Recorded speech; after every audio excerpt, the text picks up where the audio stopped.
the ion collection. This test has 125 markers that come out of the urine, 46 of them from the urine and the rest from the blood.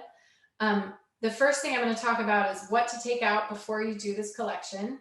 And basically, it's all vitamins, minerals, supplements for 4 to 7 days, unless essential.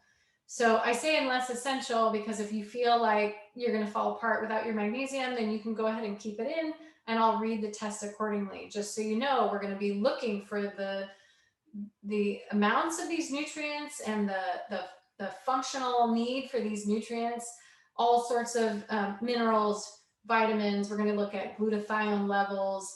We're going to get 125 markers that have a broad insights on function of the body, but also the levels of nutrients in the body. And so to get a good baseline, it's best if we just take out all vitamins, minerals, supplements. Now, of course, you want to leave in any pharmaceuticals, any medications like thyroid medication, that stays in. And then if you feel like you can't live without your, X supplement, then just tell me and I'll interpret the lab results accordingly. For example, if you leave in magnesium, that's going to change a few markers, and I won't get perfect data, but if you need to leave something in, I can interpret the lab accordingly. Again, it's only 4 to 7 days where you have to take those things out. And again, it just gives me a really good baseline of what your body is producing of these nutrients rather than your body plus some outside source. Any questions on what to leave out? Should I leave out like herbs and stuff too? Is it just best to take everything out if I don't need it? Yeah, some herbs won't change the markers much, or some herbs might not change the markers at all. But because we're testing things like glutathione and mitochondrial function, an ideal situation would be to take everything out. But there's a little more gray area with herbs. And again, if you feel like you really need certain herbal products to keep symptoms at bay, for example, then you can leave them in and just tell me. It's a little more gray area than, B vitamins and magnesium and N-acetylcysteine. Those are really important because we've got really specific markers that can change if you're feeding those in the system in the days leading up to the collection. Yeah, that makes sense. Okay, any other questions about what to leave out? Any food or drinks I should worry about, or is that fine? Any food or drink is fine. You might not want to go crazy on alcohol because that's going to change your liver markers, but food and drink is fine, except that's a great question because they want you to be fairly dehydrated when you do this test so that your urine is concentrated. It's easier to, get the data. So you'll notice here it says decrease fluid intake to avoid excessive dilution of the urine. For adults, restrict intake to 3 8-ounce glasses or less for 24 hours and no more than 8 ounces of fluids after 8 o'clock the evening prior. So for me, that spells out dehydrated. That's a lot less of fluids than I usually drink. And that's good. You want your urine to be a little concentrated. It's just for a day. You can start rehydrating again right after you do the collection. Okay, so this test, again, it's urine and blood. They both need to be sent out together. The blood you're going to have a mobile phlebotomist. If you're in the Bay Area, I have a referral of a phenomenal mobile phlebotomist that really takes care of everything for you. And the urine you're going to collect it yourself. A couple of little nuances. Let's talk about the urine first. First off, you need to come up with your own collection container. I recommend using a clean mason jar. You can use a glass, but I like having a lid because you not only have to collect the first morning void, but if you wake up in the middle of the night, you have to collect that as well. So that means if you wake up in the middle of the night, you're going to collect that urine in your mason jar. Again, I like the mason jar because it has a lid. You're going to put that in the fridge to keep it fresh, go back to sleep. If you wake up multiple times in the middle of the night, you go to the fridge and get your mason jar, pee in that jar, put it back in the fridge, go back to sleep. And then when you wake up in the morning, you go get your mason jar out of the fridge, collect there for your first morning void. And then all your pee of the night is together in one container. And then there's a pipette in the collection kit. You're going to suck up into the pipette and transfer it to the collection vial, which is pretty skinny, which is good because it freezes pretty fast. When you send out the kit of the blood and the urine together, you want the urine to be frozen. Because the collection vial is pretty skinny, it freezes in 2 to 3 hours pretty quickly. Does that make sense about collecting the urine? Yeah, I do have one question. I think you answered it. So if I get the test, say, on Monday, and I want to start it on Tuesday, I need to collect the nighttime urine, kind of that Monday, Tuesday night transition, as opposed to Tuesday, Wednesday night transition? If you're collecting the urine, that's a great question. If you're collecting the urine, let's say Tuesday morning, your first morning void, you're going to go to bed Monday night.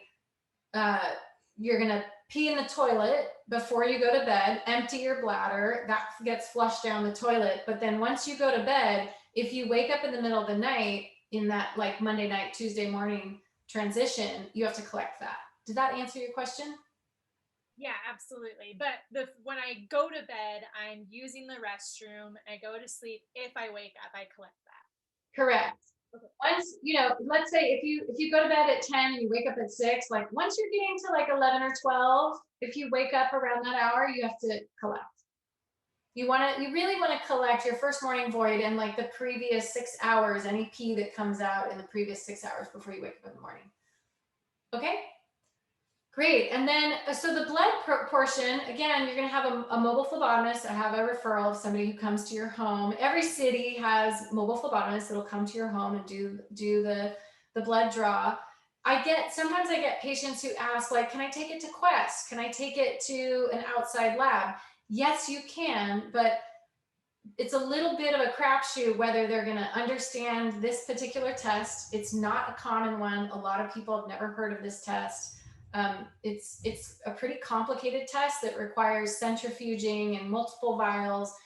The mobile phlebotomist that I work with, her name is Janisha in the Bay Area, has done this test a million times. She brings a centrifuge in her car, and she does it correctly. I have had a few patients who know a nurse or take it to an outside lab and they don't read the instructions, don't centrifuge it right, and then they have to do it all over again. And so you can try that. And some people have taken the kit to even like an urgent care, like the blood draw building of an emergency, center, emergency care center, or, an outside lab. And it's fine. It works out fine. But just know that it's a little more unreliable whether that phlebotomist is going to have heard of this test and will be able to read the instructions and do it properly. Okay. Yeah, I have a question on that. So if I go somewhere but you don't recommend, is there a direction paperwork I can give them? Is that in my lab kit? Yes. So this is what you're looking at here is the patient instructions. There's another set of instructions in the kit or that you can find online. There's a similar PDF that's the practitioner, the person doing the blood draw instructions for them. And again, both can be found online and both are in the kit. Okay. Okay. So a couple more things that I want to cover. First off, this kit cannot be mailed out on a Friday. It needs to be mailed out on a Monday, Tuesday, Wednesday, or Thursday. And that is in the instructions. Yeah, here it is. Schedule the morning blood drawing appointment on a Monday, Tuesday, Wednesday, or Thursday. Now, the blood has to be fasting. So I'm a big fan of eating breakfast. So the blood draw is going to be in the morning. You can eat and you can drink some water. You want to be a little dehydrated. Other than water, you don't want to eat anything or drink anything until after the phlebotomist does the blood draw. But the blood draw has to be fasting, and fasting meaning you haven't eaten anything since dinner, right? You eat your dinner, you go to bed. When you wake up in the morning, you can't have breakfast or coffee or any of that until you get the blood draw done. The urine has to be first morning void, as we discussed, and it has to be frozen. So either, and actually the way that maybe is the easiest, you can schedule with yourself to do the urine collection the day before the phlebotomist comes, because that gives you a full 24 hours to let the urine freeze in the freezer. Or you can wake up or, schedule your phlebotomist like 3 hours after you wake up. So for example, if you have the phlebotomist coming over at 9 a.m., you can do your urine collection at 6 a.m., transfer it with the pipette to the collection vial, put it in the freezer, and by the time the mobile phlebotomist comes, the urine will be frozen and everything will be ready to go. Because again, they both go in the kit, they're dropped off and shipped together. Now, Janisha, the mobile phlebotomist that I work with in the Bay Area, she'll take it to FedEx for you, which is very generous. She's great that way. But just know that you want to have the urine frozen and ready when the blood draw happens, because that way it can all be sent out fresh and the urine is frozen. Do you have any questions about that? Nope, I got that. Okay, great.